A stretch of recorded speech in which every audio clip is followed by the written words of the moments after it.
Our heating and air conditioning weather center. Cloudy, bit of rain this afternoon, a high of 52.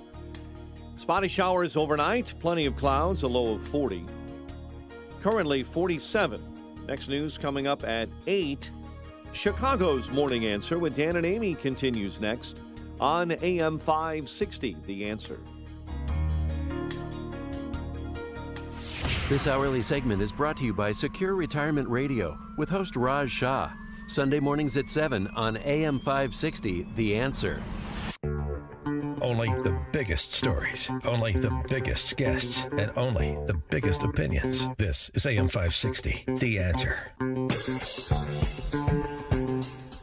Top of the morning, Dan and Amy. Jobless claims number is in, and the Booby Prize goes to Goldman Sachs. 3.2 million filers. That is a record. Actually, 3.28 million to be specific. That is an American record, not one we ever wanted to have. The last greatest amount was close to 700,000 in 1982. Now, a little bit apples to oranges because population growth over that time, but the population hasn't grown 5x. So, no, there's something happening here, and it's not good. And this goes to, of course, the disaster aid relief package. The Senate voted up 96-0 in the early morning hours today, and the House will take up tomorrow. And here's what President Trump had to say at his briefing last night. This is certainly, in terms of dollars, by far and away the biggest ever done, and that's a tremendous thing because a lot of this money goes to jobs, and families. The Senate bill, as you know, includes $350 billion in job retention loans for small businesses, with loan forgiveness available for businesses that continue paying their workers. They continue paying their workers. That's what we want. We want them to keep their workers and pay their workers. This will help businesses keep workers on the payroll and allow our economy to quickly accelerate as soon as we defeat the virus. For more on this, we're pleased to be joined by Brian Wesbury, Chief Economist, First Trust Portfolios, Economics Editor for the American Spectator, contributor to Fox Business, CNBC, Bloomberg TV. Brian, thanks so much for joining us. Appreciate it. Hey, Dan, Amy, it's great to be with you. So your reaction to the jobless claims, which can't be that unexpected, maybe the volume, but within a range, number one, and then, of course, number two, against the backdrop of what the Senate has moved and what the House will move to the president's desk tomorrow. Yeah, well, these numbers today aren't a shock, and they're just the beginning.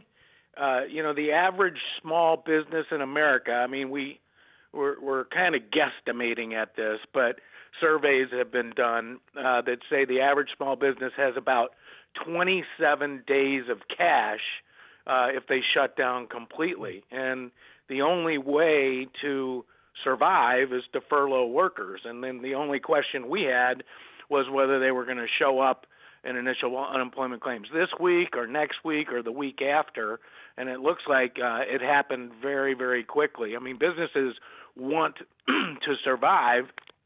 They want to keep their workers. They want to stay open.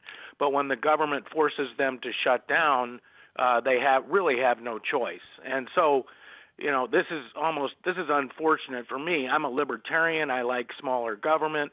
But when the government forces you to shut down, then it forces itself to come in and give you a bridge loan to make it through this period. And so, $2 trillion, it just depends on how long the economy stays shut down, whether it's enough or not. But it certainly will offset damage to workers, keep some of these businesses alive.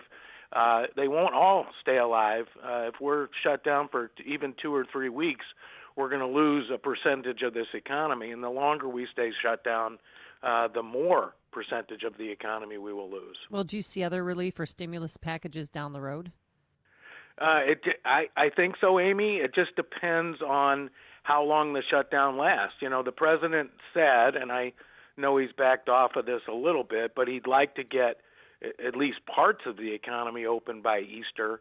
And I think if we were able to open the economy by Easter, let's say, and I'm sort of in a way we're all guessing, but my guess would be we would save 96, 97% of the economy. Some small businesses, we've already heard reports, right? Some restaurateurs are just, that's it. I'm done. I've been doing this. Done. I'm done. I've been doing this for 40 years. I'm done. So they won't open again. And so that's by Easter. We save 96, 97. If we wait until the end of April, it's going to fall to 92 or 93%. Then you go out into May, and you're talking about losing, at least for the next year, 15% of the economy. So the damage grows every day, and if they keep it closed, I think the Senate and House will come back and do more. Let's talk about some of the specific top-line elements of the $2 trillion package before we get to the Fed side of it.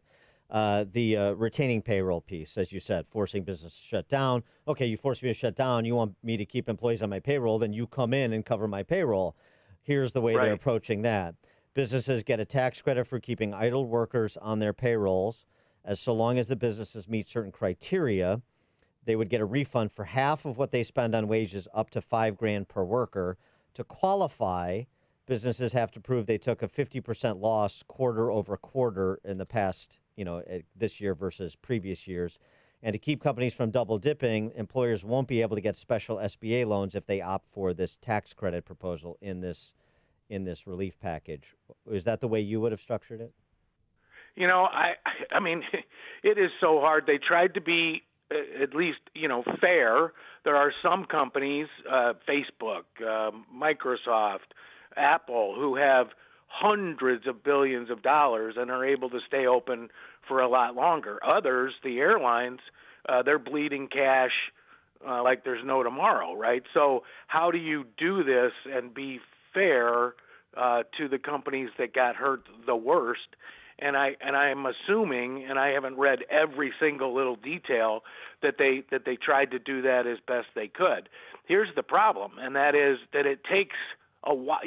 This money is not going to be out there tomorrow. It's going to take weeks, if not, people talk about how long the shutdown will last. Well, my question is how long it takes to get money out there. Mnuchin takes a long time. Mnuchin said at the briefing, now we'll see if this actually comes to pass, just because you pronounce it doesn't make it true, but he said they should have the process in place by end of next week and one-day turnaround on these loans once the process is in place. That's what he said. Yeah, so 2 weeks. 2 weeks is a long time and remember, it's already been 2 weeks, so it's really a month. And that's a long time for a business to hang on. There's also, if you think about a restaurant, they pay a wage, but then 50, 60, 70% of the pay tips of a waiter, is often in tips. Right. And so that can't be. How do you make that up? And so what we did is we tried to boost the value of unemployment benefits to make up for some of that. But this is the problem with any kind of legislation that's put together like this, something so huge. They're just throwing as much money as they can to limit the damage. And I think it will help mitigate that damage, but it won't stop it from happening. The longer we stay closed, the worse this thing gets. And I know it's a hard calculation to make, health versus the economy, but I think one of the things that people aren't considering enough is the damage that can be done by recessions or depressions. The highest suicide rates in the United States were during the Great Depression. Recessions kill people, and in the long run, less wealth in an economy means we have a less robust healthcare system. So you look at Italy and Spain. They have been growing slowly, partly because they have huge governments and lots of red tape for decades, and they don't have healthcare systems that are nearly as robust as ours. And we're still worried about ours. But imagine, having half the ICU beds that we have per capita. And that's what we're looking at in Europe, and the problems there are a lot worse. So this is a balancing act. Do we grow the economy, or do we? You can't stop the spread of a virus. You can dampen it, but you can't stop it. And so we're paying a huge price for this, and only time will tell. We'll have to look back and decide whether it was worth it. But losing our freedoms and growing the government by 50% overnight, I think that's it's got some dangers in and of itself. Do you think this relief package is going to help get the stock market back on track? Yeah, I think it's helped a little. I think what has helped the stock market in the last 2 days more than anything is when the president said he wanted to get the economy open by Easter. The only real profits are what drive stocks, and so the government won't replace profits. All they can do is I think it will stem the tide.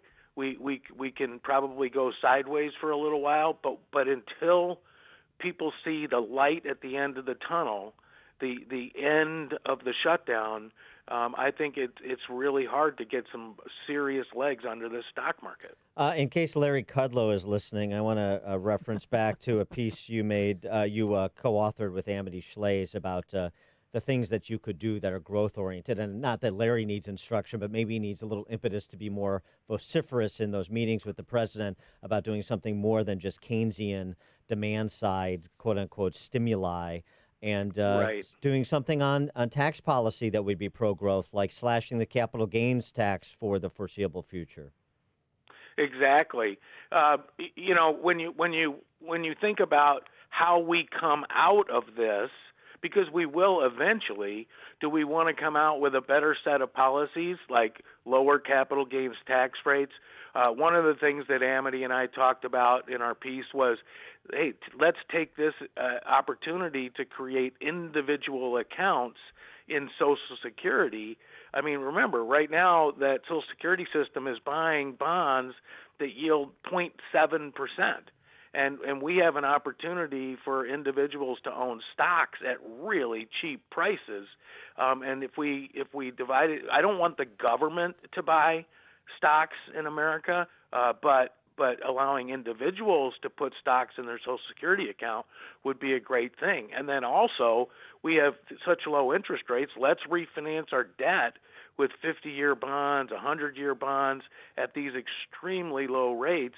And that will, remember, we have to pay all $2 trillion of this back, plus the $22 trillion from before this. And so I mean, I know we carry it, but the carrying cost we could reduce basically forever, the rest of our lifetimes, if we were to issue longer-term bonds. So, but nothing we've done now is longer-term oriented. It's just to offset the damage of the shutdown. Lastly, I want to get your take on the $4 trillion included in this $6 trillion. Everybody is singly focused on the $2 trillion because it's real money coming to them. Right. The $4 trillion, of course, is managed by a board of mystics that few understand, including many on the boards of governors. So the $4 trillion, Mnuchin talked a little bit about it. We've talked about the Exchange Stabilization Fund. Jerome Powell saying this morning, we still have more tools that we can utilize. $4 trillion to allegedly in furtherance of preventing a liquidity issue.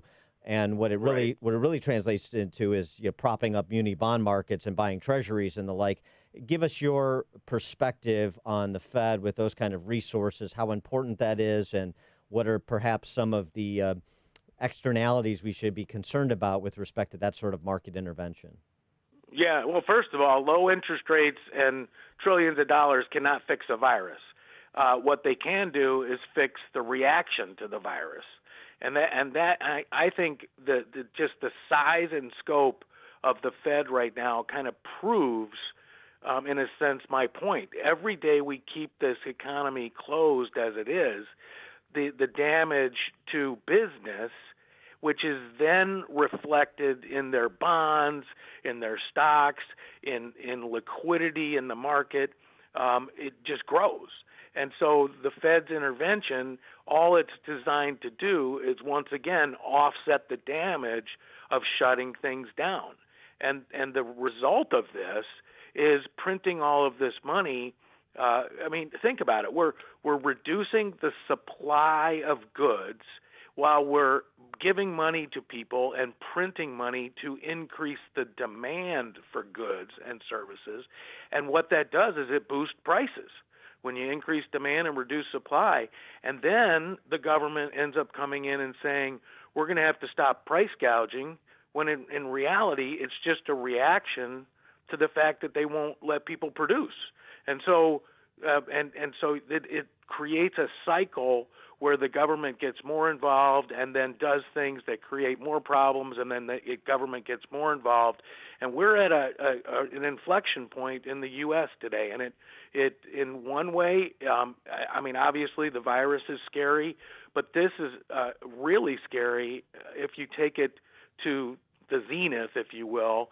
The government is grabbing more control of the economy every day, and I do worry that they won't give it back when this is all over. That's the history of mankind, and we're at the U.S. has not ever. I mean, we've done this in the Great Depression. We did it in 2008, but this is bigger than ever before, and that's the thing that worries me. He is Brian Wesbury, chief economist, First Trust economics editor for the American Spectator, contributor to Fox Business, CNBC, and Bloomberg TV, and a good wheat night.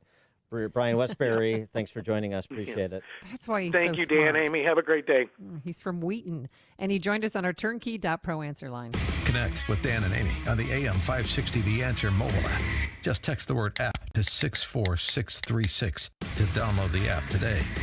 This is attorney Stephen Leahy, host of the IRS Radio Hour, heard right here on AM 560 every Sunday evening at 5 o'clock. Let me tell you about Bill. Bill's business slowed down and he fell behind on his taxes. Instead of filing his tax return, he decided to wait until he could pay. Well, 1 year turned to 2, turned to 3. Then the IRS threatened to contact his customers, take his house, his bank account, and his passport. Well, Bill hired me. We filed all of his tax returns and an appeal to slow the IRS down. Then we worked out an installment agreement based on how much he could pay, not on how much he owed. Now Bill can rely on the IRS protection plan. We will file his future tax returns and keep the IRS off his back so Bill can focus on growing his business. If you have questions about the IRS, you can get a copy of my book, Deal with Your IRS Problem Today, to learn the secrets of solving your IRS problem and save your business, your marriage, and your reputation. Call 312-664-6649 or go to freeirsbook.com.